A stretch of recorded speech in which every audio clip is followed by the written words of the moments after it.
You know who we are. A sentence immediately contradicted by making us sit through another previously on. You're in die you know.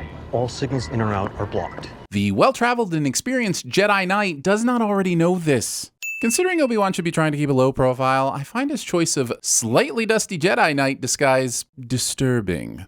I absolutely love this shot and think everyone involved in the production design of this show deserves a ton of praise. But if you do an image search on the interwebs for Sci-Fi City, about 90% of the results look something like this. So despite my personal feelings, I must award the appropriate number of sins for a sci-fi cityscape looks like an urban neon dream cliche. Also, there may actually be a good chance this was pulled from Google Images, since this sign here is turned on its side and repeated here, and then this sign here seems to be a mirror image of this sign here. And don't tell me it doesn't matter and that I'm the only one lame enough to pay attention to this shit, because that just might be true and I am not ready to reassess how I'm spending my life. Spare any credits. Okay, the fact that this retired clone trooper is played by Tamura Morrison is a very nice touch. What? I can say nice things. And trust me, for all its aspirations, this show will not be choking on sin removals. Break it up. Clear path. There are like 3 people here. I see nothing to break up, nor any obstructions requiring the creation of said path. I got Kessel Pure. Oh man, I hear Kessel will get you f***ed up for like 12 parsecs. I'm looking for my daughter. Directing this question to a spice dealer only makes sense if Leia is into underground raves. Listen, I get that the Star Wars franchise revolves around one family and the same like 10 people, but that doesn't excuse Obi-Wan from thinking that every criminal knows about all the types of crime. Of course, this overly dramatic dehooding is entirely for the audience's benefit, but why is he revealing his face at all? Even if he's just pretending to be a Jedi Robin Hood, wouldn't he want to mask his identity as much as possible just in case these lovely people are caught and interrogated? This is a Jedi mind trick. Do not be alarmed. I am inside your mind. This is one of the few times I wish Disney actually would get inside my mind so they could hear me screaming, "Stop wasting Kumail Nanjiani!" I am Haja Estri, Jedi. I help all who are in need. In return, I ask only a few credits. This must be the riskiest fucking hustle to ever hustle. What this scheme boils down to is Kumail non-Jediani here taking money from vulnerable people to secure them illegal passage off-world. So is painting a force-shaped target on the back of this scheme while there's an active Jedi hunt going on the safest way to do business? You're a bottom feeder. A rat who preys on weakness. One of my biggest gripes with Star Wars is that some things get fun, fanciful names like Jacko-Beast, and other times the writers just settle for things we have on Earth, like rats. And don't give me some rationalization about rats being some kind of immutable universal constant, because I'll just start giving out sins for everyone speaking English. If it's the sewers you want, there's only one place to go. But you'll never get in. Estri has obviously never tried walking in. What are you doing back here? Darth Mall Cop. I know the whole point is that Obi-Wan's out of practice and not quite in tune with the Force anymore, but it just feels super jarring to see a Jedi in a fist fight. And I swear if a show called Kenobi takes more than 3 episodes to actually Kenobi, well, I guess I'll just have to rewatch the prequels. See what you did, Disney? Stop making me like things that I enjoy hating. I love this little detail of Obi-Wan hurting his hand when he slaps the Zabrakian on his horns. But why is he slapping someone this high up on their head to begin with? I'm surprised you fell for it. Flea would be excellent at TVSins, which is just a bizarre sentence all around. Inquisitor really figured you out. Bad guy exposits plot information to the protagonist because he's a staunch supporter of education. And yes, when the character motivations are thin, I'm just going to have my own details. Where is the girl? She must be close. Doesn't matter. You're not getting out of here. But Kenobi will, of course, get out of here, because rather than tie him, it's much more fun to moxposit just long enough for him to come up with a way to escape. Well, everybody bleeds. All these fools let him reach into his pockets, hold this jar of spice in front of their faces, and deliver this line because the script told them their plan was foiled and they were to do nothing about it. Thinking any bounty is more important than finishing your barbecue, and that I'm not ready and willing to sin every single time a series has a character leave their meal completely untouched. Here, put this on. Can I try this one instead? Half the city is looking for you. You don't need those. And the gloves.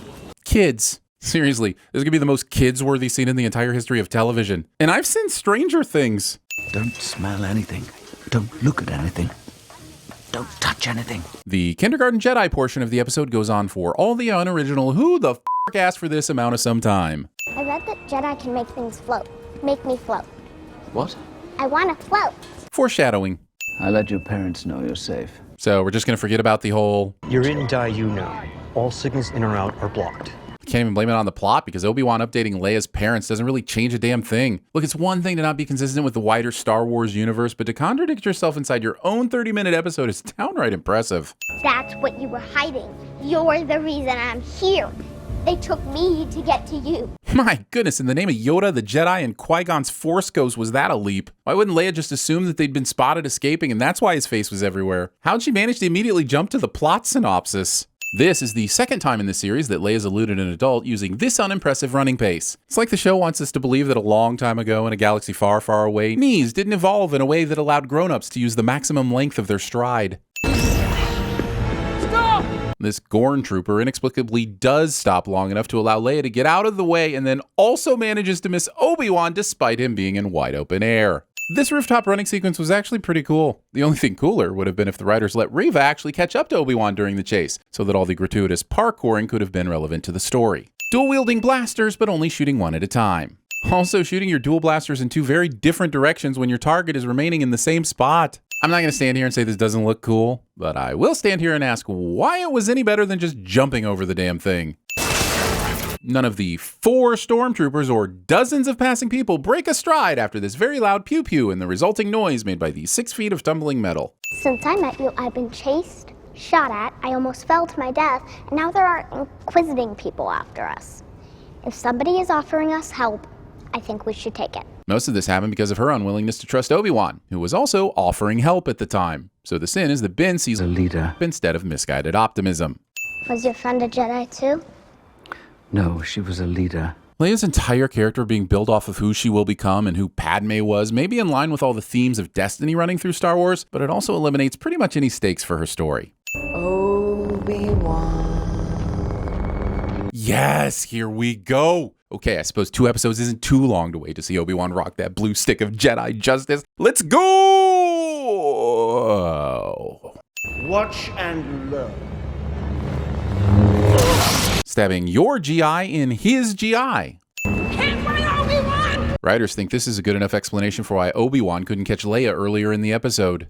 We will destroy you! Since the time and place of said destruction are already known to most viewers, this threat carries very little weight. And if this is news to you, go watch the original trilogy, you heathen.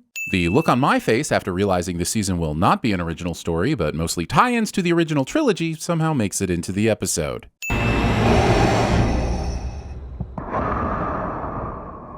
Look, mock all you want, but no one wears 7 layers of cosmetic alterations like Hayden Christensen, and there is no one else in the entire world that would have been able to play the parts of Vader that matter most but also don't require James Earl Jones. I will look for you. I will find you. And I will kill you. A new life awaits you in the off-world colony. Oh, hello. I know, right? Whose balls did I have to fondle to get my very own movie?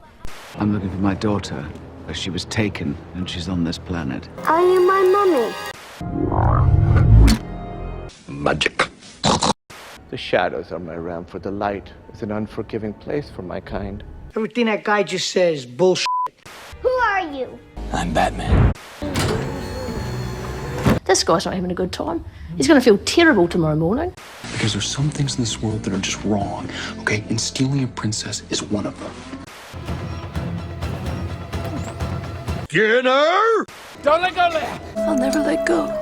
You choose me? Oh no, he died!